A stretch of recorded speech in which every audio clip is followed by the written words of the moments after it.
tous, aujourd'hui une vidéo d'histoire antique, plus précisément d'histoire grecque. En effet, si on connaît les conquêtes d'Alexandre le Grand, on connaît moins ou peu les événements qui les ont suivis.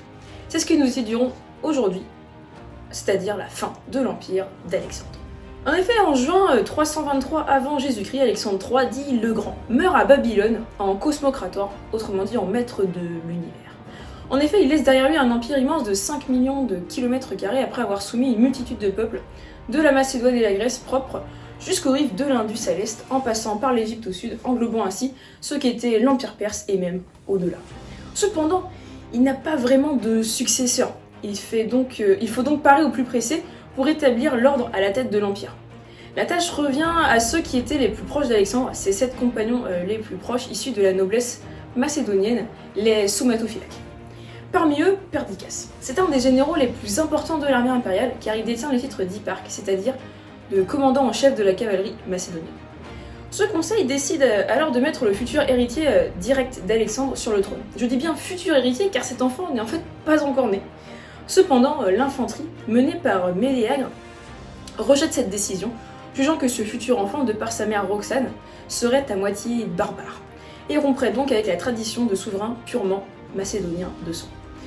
Ses opposants proposent un autre héritier, celui-ci de sang pur, l'Aridé, ne peut régner seul puisqu'il est malheureusement simple d'esprit. Pour faire cesser cette débâcle intestine de l'armée d'Alexandre, on décide alors de mettre en place une diarchie entre l'Aridé, nouveau roi intronisé sous le nom de Philippe, et le futur enfant de Roxane. Mais, cependant, tout en gardant bien le pouvoir effectif entre les mains des généraux. C'est le compromis de Babylone. Dès lors, on organise une grande conférence en 323 pour se répartir territoire, pouvoir et fonctions. C'est le partage de Babylone.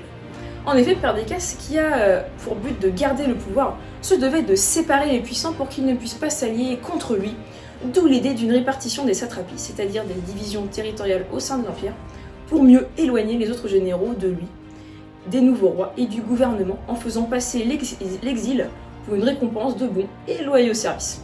Tous ces généraux portent le titre de diadokoi, c'est-à-dire de successeur. Comme vous pouvez le voir sur les cartes, la gouvernance des satrapies n'est pas attribuée qu'à des officiers macédoniens. Certains dynastes locaux sont maintenus au pouvoir, comme en Bactriane ou en Sogdiane. Mais rapidement, Perdiccas est soupçonné d'ambition monarchique.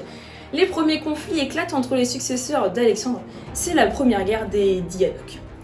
Première car 2 autres suivront ensuite très rapidement. Au cours de celle-ci, plusieurs morts à retenir. Tout d'abord Perdiccas, Cratère, le tuteur des 2 rois, et même malheureusement Philippe l'Aridé. Des décombres s'impose alors Séleucos, qui étend son territoire sur la Babylonie et la Perse, et Cassandre, qui devient commandant de toute l'Europe, et fait assassiner Alexandre IV, fils d'Alexandre, dont il avait la tutelle. Certains maintiennent leur pouvoir, comme Ptolémée par exemple en Égypte. Et sa descendance continuera d'ailleurs d'y régner, puisque vous connaissez l'une d'entre elles, la fameuse Cléopâtre. D'autres voient aussi leur pouvoir se décupler. C'est le cas d'Antigone et de son fils Démétrios, pour lire ça. Ainsi, après 311, l'empire d'Alexandre tout simplement n'est plus. Il a été violemment démantelé en territoire indépendant. Puisqu'il n'y a plus d'héritier légitime, les généraux au pouvoir dans ces territoires prennent eux-mêmes le titre de roi, ou basileus, et ainsi naissent les premiers royaumes hellénistiques. Eh bien, merci à tous d'avoir suivi cette vidéo, j'espère qu'elle aura pu vous éclairer davantage sur cette partie de l'histoire d'Alexandre. Et n'hésitez pas à vous abonner, et à bientôt pour une prochaine vidéo.